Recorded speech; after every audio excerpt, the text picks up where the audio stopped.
Hello students, myself Kiran Jadhav. Today we have started the second lecture of 6th chapter, classification of plant. Now kingdom Plantae, first division is cryptogams and second is phanerogams. In cryptogamia, previous lecture we have seen that three division. First, Thylophyta,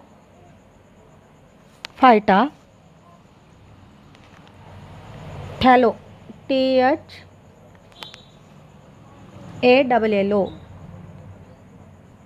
T-H-A-L-L-O, Thylophyta. Second, Bryophyta, and third, Pteridophyta.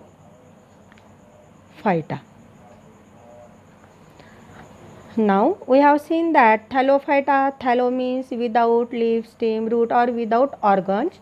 Second, Bryophyta, these types of Plantae also called amphibians because they develop on land, but as a reproductive they need the water. Last is Pteridophyta, they develop xylem and phloem type tissue develop, but reproductive organ also absence or hidden in process. That's why these three division in cryptogamia. Crypto means hidden and games means cell, cryptogamia.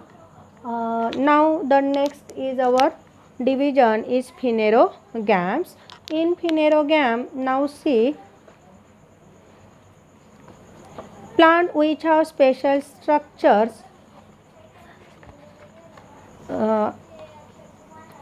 for reproductive and produce seed are called phanerogams. कुणाला पण phanerogams म्हणणार आहोत. phanerogams म्हणजे बीजपत्री, ज्यांना बीज येणारे अशा वनस्पती. आता phanerogam मध्ये काय राहणार आहे, स्पेशल स्ट्रक्चर फॉर रिप्रोडक्शन, प्रजननासाठी त्यांच्याकडे स्पेशल स्ट्रक्चर्स आहेत अँड प्रोड्यूस सीड्स, त्या काय करतायत, बीजांचं निर्मितीसुद्धा करतायत. This types of plants are called phanerogams. In this plant, after two process of reproduction, seeds are formed which contain the embryo and store food. मग हे जे सीड आहे तर ह्या बिया तयार होत आहेत, त्याच्यामध्ये भ्रूण आणि अन्न साठासुद्धा राहणार आहे. During germination of seed the store food is use for the initial growth of the embryo. मग स्टोअर केलेलं जे फूड आहे, मग जेव्हा बीज रुजतील, त्यांचं जर्मिनेशन होईल, तेव्हा त्या स्टोअर केलेलं फूड अन्नसाठा जो आहे तो त्या भ्रूणसाठी सुरुवातीला वापरतात. Depending upon whether seed are enclose in a food or not, phanerogams are classified into gymnosperm and angiosperm. आता ज्या बीज येणार आहेत त्या कशा आहेत, एनक्लोज इन अ फ्रूट, फळामध्ये बंदिस्त आहेत की ओपन आहेत, त्याच्यावरून phanerogams दोन वर्ग पडणार आहेत. एक राहणार आहे जिम्नोस्पर्म अँड दुसरा राहणार आहे angiosperm. Seed are enclose in a fruit, जे बीज येणार आहे बीजवरती काय राहणार आहे, फळांचं आवरण किंवा त्या काय राहणार आहेत, झाकलेल्या असणार आहेत किंवा नाही. तर फर्स्ट डिव्हिजन आपण बघणार आहोत gymnosperm. Now look here, this is the figure of cycas plant and here division is gymnosperm. Now learn step by step. Observe this figure. Observe all garden plant like cycas, Christmas trees, hibiscus, lily etc. and compare them. आपण बागेमध्ये किंवा इतरत्र आपल्या अवतीभोवती अनेक प्रकारची झाडं बघतो. त्यापैकी तुम्ही थोडंसं सायकस असेल, ख्रिसमस असेल, लिली असेल, हिबिस्कस म्हणजे जास्वंद ज्याला आपण म्हणतो, ह्या झाडांचं निरीक्षण करा. Note the similarities and differentiation among them, त्यांच्यातील सारखेपणा आणि वेगळंपणा, फरक काय तो लिहा. Which differences did you notice between gymnosperm and angiosperm. मग आता जिम्नोस्पर्म आणि अँजिओस्पर्म, मग जिम्नोस्पर्म म्हणजे काय, अनावृत्त बीजी, आणि अँजिओस्पर्म म्हणजे आवृत्त बीजी. आवरण आवरण असलेल्या आणि आवरण नसलेल्या ह्या अशा बीजमध्ये किंवा अशा बीज असलेल्या वनस्पतींमध्ये काय फरक दिसून येतो याच्याशी तुम्हाला थोडीशी काय करायची आहे, स्वतःशीच थोडीशी चर्चा करायची आहे, समजून घ्यायचं आहे. आपण अनेक प्रकारची झाडं बघतो, त्यांना जी फळं येतात, फुलं येतात, त्यांच्यावरून आपल्याला थोडंसं ऑब्झर्वेशनवरून हा पॉईंट समजून घ्यायचा आहे. जिम्नोस्पर्म्स आर मोस्टली एव्हरग्रीन, सदाहरित आहेत. पेरिनियल अँड उडी म्हणजे सदाहरित आहेत, परत बहुवार्षिक आहेत आणि उडी आहेत. म्हणजे खोड ज्यांना आपण म्हणतो ते अतिशय कठीण, टणक, काष्टमय ज्याला आपण म्हणतो असं असतं. The stem are without branches, त्यांच्या खोडाला ब्रांच फांद्या येणार नाही. The leaves from a crown, look here cycas plant without branches and leaf structure कसं आहे, क्राउन म्हणजे टोप ज्याला आपण म्हणतो, बरोबर आहे. टोप कुठे असतो, डोक्यावरच असतो. मुकुट कुठे असतो, डोक्यावर असतो. म्हणजे ह्या कशा, ह्या ज्या फांद्या आहेत किंवा पानं जी आहेत झाडांची ही मुकुटासारखी वरती दिसत आहेत. The leaves from a crown, this plant bear male and female flowers on different sporophyll of the same plants. आता इथे बघा एकच तुम्हाला दिसतं आहे लीफ, पण साधारणतः एकाच झाडावरतीच मेल आणि फिमेल टाईपचे दोघं फुलं इथे येत असतात. नर आणि मादी फुलं ज्याला आपण म्हणतो ते एकाच बीजाणुपत्रावरती येतात, स्पोरोफिलवरती येतात. Seed of these plants do not form fruit. This is very important and therefore called gymnosperm. आता the seed of this plant do not have natural covering. Natural covering, हे जे सीड येत आहेत ह्या झाडांना यांना काय नाही आहे, नॅचरल कवरिंग, नैसर्गिक आच्छादन नाही आहे किंवा आवरण नाही आहे. That's why this plant do not form fruit. म्हणून हे झाडं काय करत नाही, फळांची निर्मिती करत नाही किंवा यांना फळं येत नाही. And therefore this called as gymnosperm, आणि म्हणूनच आपण त्यांना जिम्नोस्पर्म म्हणजे अनावृत्त बीजी, अनावृत्त आवरण नसलेल्या. Gymnos means naked and sperm means seed, वनस्पतीच्या बीजांना आवरण नसलेल्या वनस्पती, gymnosperm. For example cycas, picea means Christmas tree, thuja मोरपंखी, पायनस देवदार etcetera are given some example of gymnosperm in division naked seed. Now second division, angiosperm. We have seen that phanerogam. Phanero means what? बीजपत्री, बीज येणाऱ्या. मग first division we have seen that gymnosperm means naked seed. Second is angiosperm. Now soak the seed of corn, beans, groundnut, tamarind, mango, wheat, etc. in 8 to 10 hours. After they are soaked, check each of seed whether it divided into 2 equal wholes or not and categorize them accordingly. We have given here some examples like corn, मका ज्याला आपण म्हणतो, bin घेवडा, शेंगदाणा, चिंचोका, mango, wheat, बाजरी, ज्वार, whatever do you like. थोडेसे काय करा, दाणे 8 ते 10 तास भिजवा आणि त्यांचं काय करा, आयडेंटिफिकेशन करा.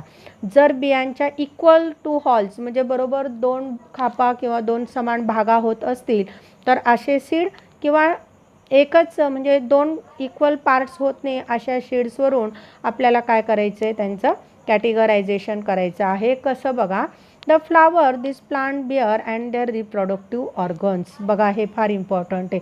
ह्या झाडांना काय येणार आहे, फ्लावर्स बिअर, फुलं येणार आहेत आणि तेच त्यांचं काय राहणार आहे, रिप्रोडक्टिव्ह ऑर्गन पण राहणार आहेत. Flower develop into fruit and seeds are form within fruits. Flower develop into fruits, फ्लावरचंच रूपांतर कशात होणार आहे, फ्रूटमध्ये होणार आहे. आणि फ्रूटमध्ये काय राहणार आहे, सीड्स फॉर्म होणार आहेत.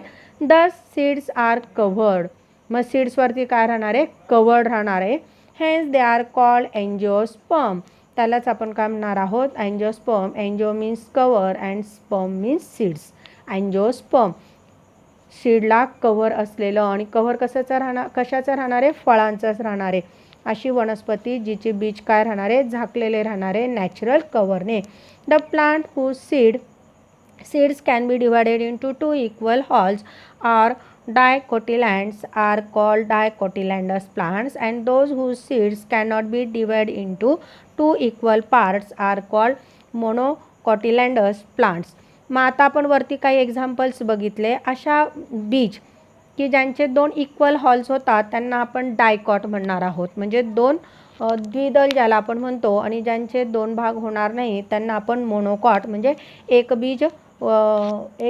एकबीजपत्री वनस्पती असं म्हणणार आहोत. फॉर एक्झाम्पल, तुम्ही जर तांदूळ, ज्वारी, मका, बाजरी या टाईपचे, रागी, भगर, साबुदाणा असे जर तुम्ही घेतलेत सीड्स, बीज घेतल्या आणि त्या तुम्ही किती तास भिजवा, 8-10 तास भिजवा किंवा भिजू नका, त्यांचे इक्वल टू हॉल्स होत नाही. आता त्या व्यतिरिक्त तुम्ही बदाम किंवा मग हरभरा, शेंगदाणा या टाईपचे जर तुम्ही घेतले बीज तर यांचे काय होतात, 2 इक्वल हॉल्स होतात. मग याच्यावरून ज्यांचे 2 इक्वल हॉल्स म्हणजे 2 समान भाग बियांचे होतात त्यांना आपण म्हणजे डायकोटिलेंडस म्हणजे द्विदल, आणि ज्यांचे होत नाही त्यांना मोनोकॉटिलेंडस म्हणजे एकबीजपत्री असं आपण म्हणणार आहोत. We have given here some verification table. Observe and verify dicotyledons plants and monocotyledons plant. आता डाय म्हणजे द्विबीज पत्री आणि एकबीजपत्री वनस्पतींमध्ये काय फरक राहणार आहे, तर सीड्स, बीज कसं राहणार आहे, डायकॉटचं 2 cotyledons, here monocotyledons. Root well develop or primary root, here we have given, look here figure. असं एकच मोठं मेन रूट राहणार आहे ज्याला आपण टॅप रूट पण म्हणतो. आणि मोनोकॉटमध्ये कसं राहणार आहे, असं पुंजक्यासारखं, झुपका ज्याला आपण म्हणतो, किंवा असं केसांसारखं असं फायब्रस रूट ज्याला आपण म्हणतो राहणार आहे.